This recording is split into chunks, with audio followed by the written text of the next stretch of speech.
ലക്നൗ വളരെ ഈസി ആയിട്ടാണ് കളി ജയിച്ചത്.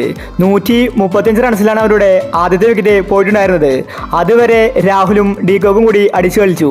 ഡീകോക്ക് 50 അടിച്ചാണ് ഔട്ടായത്. ചെന്നൈ ബൗളേഴ്സ് കാഴ്ചക്കാരെ പോലെ നോക്കി നിന്നു. മികച്ച വിജയം ലക്നൗ സ്വന്തമാക്കി.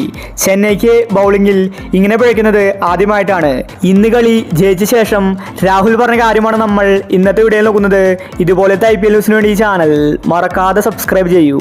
CSK അങ്ങനെ അടുത്തൊരു മാച്ച് തോറ്റിരിക്കുകയാണ്.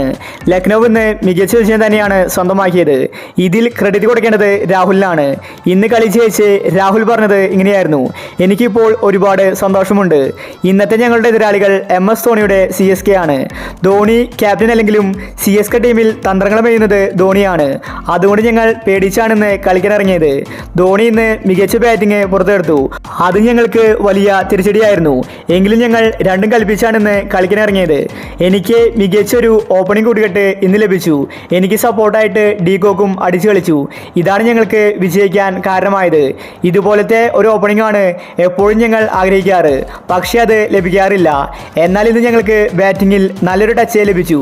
അതുകൊണ്ട് തന്നെ ഞങ്ങൾക്ക് ഈസി ആയിട്ട് ജയിക്കാൻ സാധിച്ചു. പക്ഷേ ഈ ഒരു വയസ്സിലും ധോണി ഇങ്ങനെ കളിക്കുമെന്ന് ഞാൻ ഒരിക്കലും കരുതിയില്ല. ധോണിയുടെ ബാറ്റിംഗ് മികച്ചതായിരുന്നു. കളി ജയിച്ചതിൽ സന്തോഷമുണ്ടെന്നും അടുത്ത മത്സരത്തിൽ ഇതേ കളി ആവർത്തിക്കുമെന്ന് രാഹുൽ വ്യക്തമാക്കി. ഇന്ന് നമ്മൾ രാഹുലിൻ്റെ ഒരു വെടിക്കെട്ടാണ് കണ്ടത്. ഓപ്പണിംഗിൽ രാഹുൽ ഇങ്ങനെ കത്തിക്കയറാറില്ല. സാധാരണ സ്ലോ ബാറ്റിംഗ് ആണ് രാഹുൽ പുറത്തെടുക്കാറ്. എന്നാൽ ഇന്ന് രാഹുൽ രണ്ടും കൽപ്പിച്ചാണ് വന്നിട്ടുണ്ടായിരുന്നത്.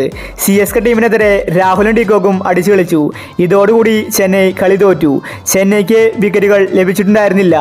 എന്തായാലും ചെന്നൈ ടീമിന് ഒരുപാട് തെറ്റുകൾ ഇന്ന് സംഭവിച്ചിട്ടുണ്ട്. അതെല്ലാം തിരുത്തി അടുത്ത മത്സരത്തിൽ CSK തിരിച്ചു വരുമെന്ന് തന്നെ നമുക്ക് കരുതാം. അപ്പോൾ ഇന്ന് ചെന്നൈ തോൽക്കാനുണ്ടായ കാരണങ്ങൾ എന്തൊക്കെയാണ്? നിങ്ങളുടെ അഭിപ്രായങ്ങൾ താഴെ കമൻറ്റ് ചെയ്യുക. ഇതുപോലത്തെ IPL ന്യൂസിന് വേണ്ടി ഈ ചാനൽ മറക്കാതെ സബ്സ്ക്രൈബ് ചെയ്യൂ.